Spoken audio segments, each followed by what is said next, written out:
की इस वीडियो में हम बात करेंगे 10th क्लास का चैप्टर 3। पिछले वीडियोस में हमने डिस्कस किया था कि किसी भी दो इक्वेशंस को सॉल्व करने के अलग अलग तरीके होते हैं। पिछले वीडियो में हमने ग्राफिकल मेथड डिस्कस किया था। आज इस वीडियो में हम डिस्कस करेंगे अलजेब्रिक मेथड। जैसा कि आप देख रहे हैं कि अलजेब्रिक मेथड में तीन अलग अलग मेथड होते हैं। एक substitution method, elimination method and cross multiplication method. तो कोई भी पेयर लीनियर इक्वेशंस के जो होते हैं उनको आप अलजेब्रिक मेथड से अगर सॉल्व करना चाहते हैं तो इन तीनों में से किसी भी मेथड से आप सॉल्व कर सकते हैं। अगर एग्जाम में या टेस्ट में स्पेसिफिकली आपको दे रखा हो कि आपको ये मेथड यूज़ करना है या ये करना है या ये करना है तो हमें वही मेथड यूज़ करना पड़ेगा। अदरवाइज आपके पास चॉइस है कि आप जो मेथड आपको इजी लगता है वो मेथड आप इसमें अप्लाई कर सकते हैं। और इस क्वेश्चन की जो वर्ड प्रॉब्लम्स हैं उनको जब हम सॉल्व करेंगे तो वर्ड प्रॉब्लम्स में कोई भी मेथड स्पेसिफिक नहीं होता है, तो उसमें आप इन तीनों में से कोई भी मेथड इस्तेमाल कर सकते हैं। आज हम बात करते हैं वन बाय वन तीनों मेथड की कि आपको किस तरीके से इनको सॉल्व करना है। सबसे पहले हम बात करते हैं सब्स्टिट्यूशन मेथड। तो इसके लिए हमारे पास कोई भी दो इक्वेशन हम लेते हैं, x plus 2y equals to 2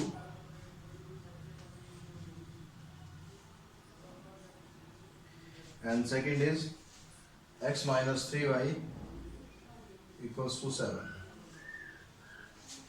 इन दोनों इक्वेशंस को हम अभी स्टार्ट करते हैं सब्स्टिट्यूशन मेथड से।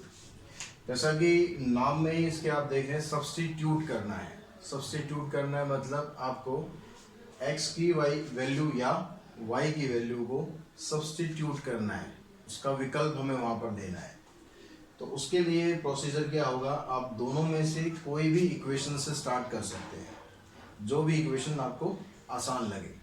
तो वहाँ से आपको x की या y की किसी एक की वैल्यू फाइंड करनी है। तो x इक्वल्स टू 2y को उधर ले जाएंगे, 2 minus 2y। Now put this value of x in equation second. If we find value of x from equation second, then put in equation first. यानी जिस equation में से आप x की या y की वैल्यू निकालते हैं उसके अलावा जो दूसरी इक्वेशन है उसमें आपको वैल्यू पुट करनी है। Put the value of x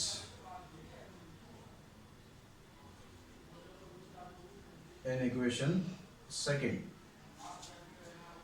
so x को यहाँ से हमने रिप्लेस किया, 2 minus 2y minus 3y equals to 7।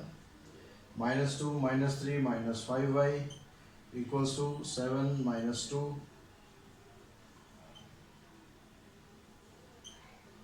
and y equals to 5 upon minus 5, that is equals to minus 1। तो इस तरह से आप उसको सॉल्व करेंगे तो आपको एक वेरिएबल की वैल्यू मिल जाएगी।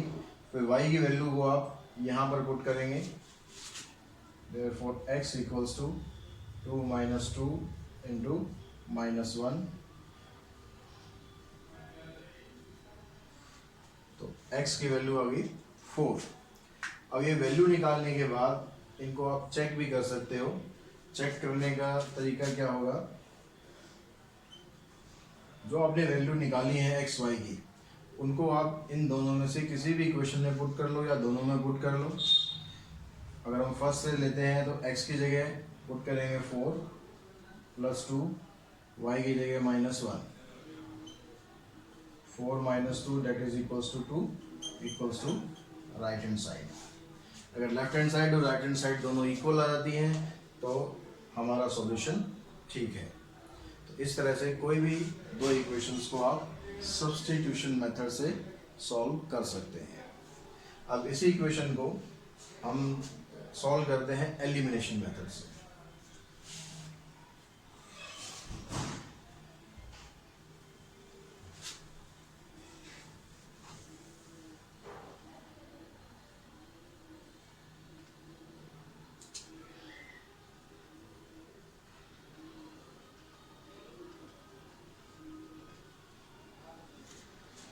एलिमिनेशन मेथड में आपको सबसे पहले जो काम करना है, क्या करना पड़ेगा, इन दोनों इक्वेशन में से x की या y के जो कोफिशिएंट्स हैं उनको आपको सेम करना है। अब यहाँ जैसे आप देख रहे हैं कि यहाँ x है यानी इसका कोफिशिएंट 1 है, यहाँ पर भी x का कोफिशिएंट 1 है, तो इन दोनों को आपको सेम करना है। यहाँ तो ऑलरेडी सेम है, हम थोड़ा सा चेंज कर लेते हैं इक्वेशन में, यहाँ पर 2x ले लेते हैं। तो अब हमें इन दोनों को इक्वल करना है, या तो आप x का कोफिशिएंट इक्वल कर सकते हैं या y का कोफिशिएंट इक्वल कर सकते हैं। किसी भी एक का कोफिशिएंट आपको इक्वल करना है। तो इक्वल करने के लिए करना क्या है, आप इन दोनों इक्वेशन को किसी भी नंबर से मल्टीप्लाई कर सकते हैं, किसी भी नंबर से। कन्वीनियंट ये रहता है कि यहाँ पर जो नंबर है x का जो कोफिशिएंट है 2, इसको 2 से मल्टीप्लाई कर दें, और यहाँ पर x का कोफिशिएंट 1 है तो यहाँ इसको 1 से मल्टीप्लाई कर दें। कन्वीनियंट ये मेथड रहेगा, लेकिन ज़रूरी नहीं है कि आपको यही लेने हैं। अगर आपको लगता है कि मेरे को किसी और नंबर से मल्टीप्लाई करना है, उससे बराबर आ जाएंगे, उससे आप कीजिए। हमारा बस काम है कि x या y दोनों में से किसी एक को बराबर करना। तो हम यहाँ मल्टीप्लाई करते हैं equation first by 2 and equation second by 1। इसको 2 से मल्टीप्लाई करेंगे तो सबको मल्टीप्लाई करना है। 2x, 2 2 जा 4y, 2 2 जा 4, ये बन गई इक्वेशन थर्ड। इसको 1 से मल्टीप्लाई करेंगे तो कोई चेंज नहीं होगा, ये इक्वेशन आ गई 4। अब हमें क्या करना है, जैसा कि मेथड का नाम है एलिमिनेशन, तो हमें x या y दोनों में से किसी एक को एलिमिनेट करना है। एलिमिनेट वही होगा जिसका कोफिशिएंट आपने बराबर किया है। तो इन दोनों को हम इस तरह लिख लेते हैं,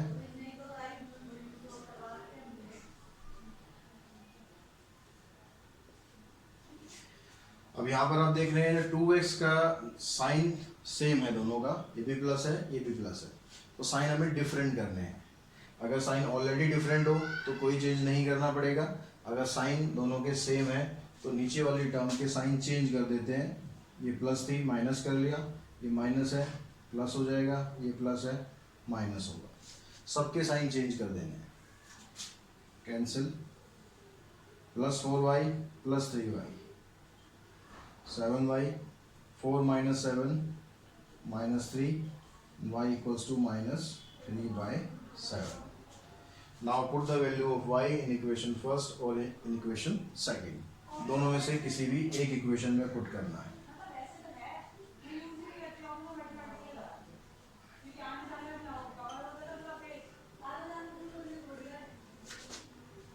x plus 2 into the y equals to 2, x minus 6 by 7, x equals to 2, 6 by 7 को उधर ले जाएंगे, प्लस हो जाएगा, एलसीएम लेंगे,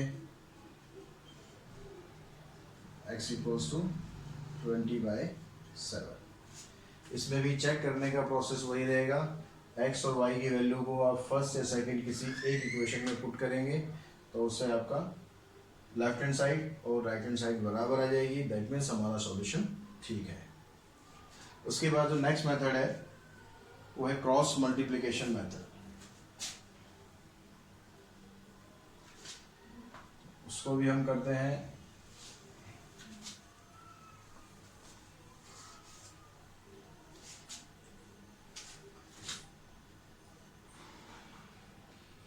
क्रॉस मल्टीप्लिकेशन मेथड।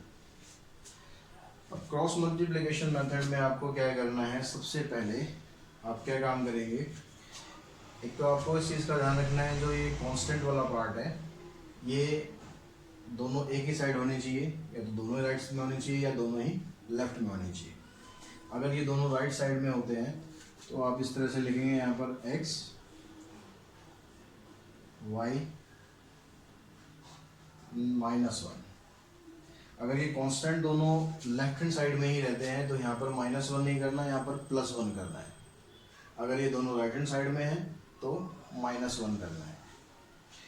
अब x के नीचे क्या करेंगे हम, इसको समझने के लिए इक्वेशन को इस तरह से आप लिख लें तो ज़्यादा आपको आसानी रहेगी समझने में।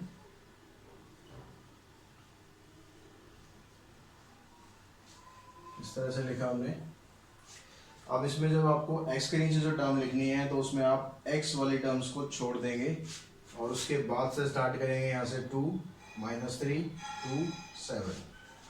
इसको आप इस तरह से लिखेंगे 2 -3 2 7, उनको क्रॉस मल्टीप्लाई। y के नीचे जब लिखेंगे तो y वाली टर्म्स को छोड़ेंगे और उसके आगे से स्टार्ट करेंगे। ये ध्यान रखना है कि y को जब आप छोड़ेंगे तो यहाँ से नहीं स्टार्ट करना है, उसके आगे से ही स्टार्ट करना है। 2 7 और 1 2।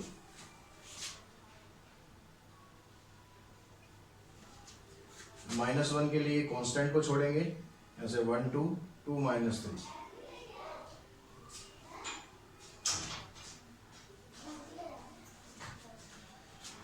x अपॉन क्रॉस मल्टीप्लाई करेंगे 14, इसमें माइनस का sign, -6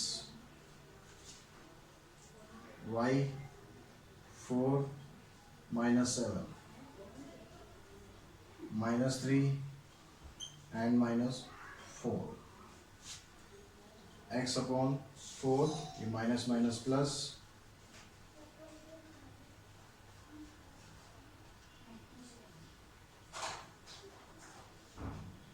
x upon 20 y upon -3 1 upon 7।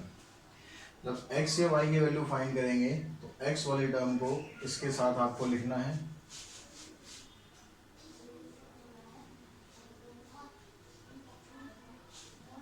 x की वैल्यू होगी 20/7।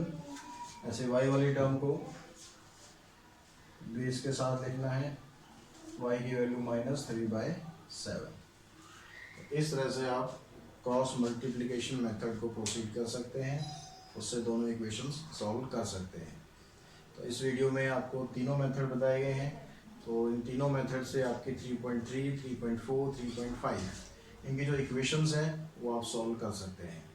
इनकी जो वर्ड प्रॉब्लम्स हैं उनके बारे में हम इकट्ठे ही बात करेंगे कि वर्ड प्रॉब्लम्स आपको कैसे सॉल्व करनी है। Thanks to all.